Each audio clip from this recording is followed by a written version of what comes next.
आधुनिक मीडियावाद के सिद्धांतों के अनुसार local news, political news, sports news, economic news, international news वगैरह से भी अधिक जरूरी है फेक न्यूज। नमस्कार, मैं हूं हिमांशी और स्वागत है आपका फेक न्यूज को पर्दाफाश करने वाले हमारे साप्ताहिक कार्यक्रम पैम्फलेट पर्दाफाश में। फेक न्यूज की खासियत ये होती है कि उसे फैलाने के लिए किसी व्यक्ति का पत्रकार होना जरूरी नहीं है। नेता, अभिनेता, कार्यकर्ता, प्रचारकर्ता, प्रहारकर्ता, चमचा, मंत्री, संतरी, खास आदमी, आम आदमी, कोई भी फैला सकता है। आम आदमी से याद आया कि आम आदमी पार्टी की ब्रांड न्यूज मंत्री आतिशी मारलेना आजकल विलायत के दौरे पर हैं। उन्होंने वहां क्या फेक न्यूज फैलाई, जानने के लिए चलते हैं फेक न्यूज नंबर 5 की ओर। उन्हें कैम्ब्रिज में बुलाया भारतीय विषयों पर बात करने के लिए। विपक्ष के नेता विलायत जाएं और फेक न्यूज न फैलाएं, ऐसा कैसे हो सकता है? याद करें, राहुल गांधी जब पिछली बार विलायत गए थे तो उन्होंने क्या किया और कैसे कैसे फेक न्यूज की झड़ी लगा दी थी। उन्होंने तो भारत में लोकतंत्र को समाप्त करने की घोषणा भी कर डाली थी। ऐसे में आतिशी मारलेना कैसे पीछे रह सकती हैं? वैसे भी आम आदमी पार्टी को कांग्रेस का पॉलिटिकल स्पेस ग्रैब करना है, तो कांग्रेसियों की तरह फेक न्यूज भी तो फैलानी होगी। तो आतिशी मारलेना ने कैम्ब्रिज में खड़े होकर विदेशी धरती पर भारत के खिलाफ खड़ी की जा रही फेक न्यूज की दीवार में अपनी ईंट फिट कर दी। India at 100 towards becoming a global leader पर बोलते हुए आतिशी ने भारत के आर्थिक विकास को कम करके आंकने के अपने एजेंडे में HDI यानी ह्यूमन डेवलपमेंट इंडेक्स को घुसाकर ये बताने की कोशिश की कि देखिए, GDP वगैरह का फिगर अपनी जगह जो है सो है, लेकिन भारत का ह्यूमन डेवलपमेंट इंडेक्स कहाँ है? इस इंडेक्स पर तो श्रीलंका और पाकिस्तान भी भारत से ऊपर हैं। 191 की लिस्ट में भारत तो 132 पर है। अब ये इंडेक्स वगैरह के सहारे पिछले कई वर्षों से भारत को कैसे नीचा दिखाने की कोशिश हो रही है, ये हम सब जानते हैं। UN ने खुद पूरी दुनिया को 2022 के मध्य में बताया है कि पहले कोविड और उसके बाद यूक्रेन रूस के युद्ध के कारण दुनिया भर के देशों में HDI बुरी तरह से प्रभावित हुआ है। पर फेक न्यूज वॉरियर को इससे क्या लेना देना? वो सच के साथ खड़ा हो जाए तो झूठ उस पर 2.5 किलो लानत भेज देगा। यही कारण है कि फेक न्यूज वॉरियर सच बोलने की बात तो दूर, सच सोच भी नहीं पाता। ऐसे में आतिशी मारलेना के लिए ये कहना नॉर्मल है कि ना, UN की ऐसी की तैसी पूरी दुनिया का HDI नहीं, केवल भारत का HDI नीचे गया है, और वो भी मोदी सरकार के कारण। आप हमारी बात माने और 2-4 नए इंडेक्स डेवलप करें जिस पर भारत को नीचा दिखाया जा सके। इंडेक्स को आगे रखकर हमारे देश को नीचा दिखाने के आपके हवन में हम आहुति देने के लिए तैयार हैं। आप बस इशारा कर दें। आप खुद ही सुनिए कि आतिशी मारलेना ने क्या कहा। Are in these indicators. This includes Bhutan, this includes Sri Lanka, this even includes Bangladesh, which has a higher ranking on the Human Development Index than India does. We are told that India has the largest number of billionaires. अब आगे चलते हैं fake news number 4 की ओर। हम तो आगे ही चलते हैं, लेकिन कांग्रेस पार्टी आगे नहीं जाना चाहती और कुछ मामलों में तो वो केवल पीछे ही चलती है। अब चीन को ले लीजिए। चीन का कांग्रेस पार्टी से रिश्ता पंडित नेहरू के समय से है।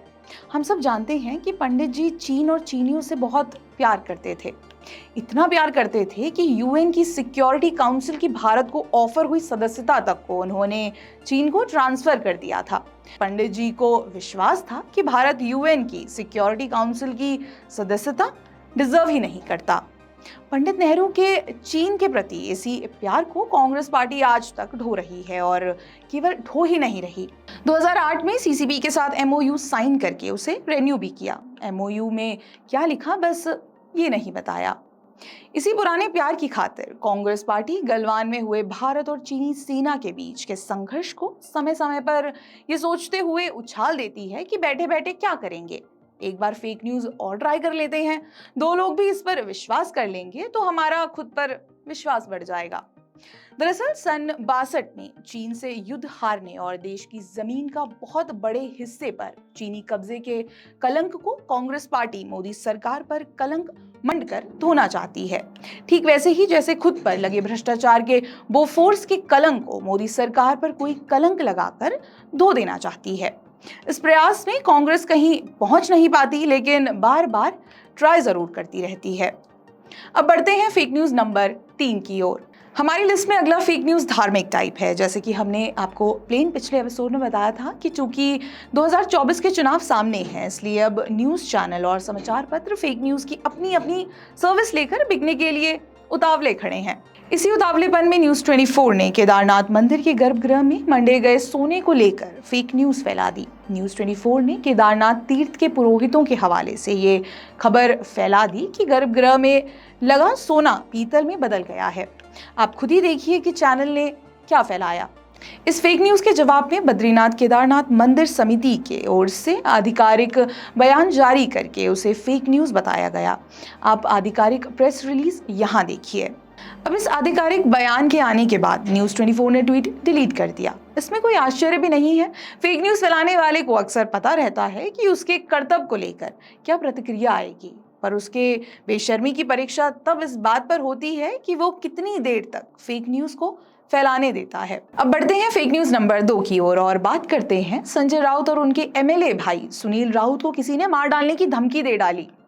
अब धमकी देने की ही चीज होती है तो किसी ने दे दी। संजय राउत ने बड़ा हाय तौबा मचाया। आदत के अनुसार ही धमकी देने वाले को भाजपा का नेता बता दिया गया। बाद में गिरफ्तारियां शुरू हुई तो धमकी देने वाला मयूर शिंदे राउत भाइयों का विश्वास पात्र और एनसीपी का कार्यकर्ता निकला। ये तो हमेशा से ही मान्यता रही है कि संजय राउत के विश्वास पात्र एनसीपी वाले और एनसीपी वाले के विश्वास पात्र संजय राउत। पता नहीं क्यों धमकी देने वाले राउत भाइयों ने ये धमकियां लेनी स्वीकार की। संजय राउत जब से जेल गए हैं, उनके जीवन में शायरी की जगह धमकी ने प्रवेश कर लिया है। अब बढ़ते हैं फेक न्यूज़ नंबर 1 की ओर। अब हम राजनीति और धर्म से होते हुए शिक्षा की ओर चलते हैं। 2024 के आम चुनाव से पहले राज्यों में भी चुनाव होने हैं। इसमें से एक राज्य राजस्थान भी है। चूंकि 5 साल सत्ता के हवाई जहाज से पायलट को उतारकर गहलोत ने उसे उड़ाया है, तो जाहिर सी बात है कि फेक न्यूज़ भी वही फैलाएंगे।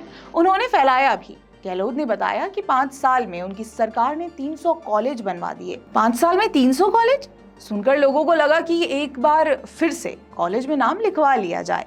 पढ़ाई लिखाई को लेकर गहलोत जी इतने गंभीर हो लिए हैं कि 300 कॉलेज, और वो भी 5 साल में। हमारी टीम ने तहकीकात की तो पता चला कि जादूगर गहलोत ने ये 300 कॉलेज कैसे बनवाए और कहाँ बनवाए। पहले से चल रहे कॉलेज में 2-2 रूम बढ़वाकर उन्होंने उसे नया कॉलेज घोषित कर दिया।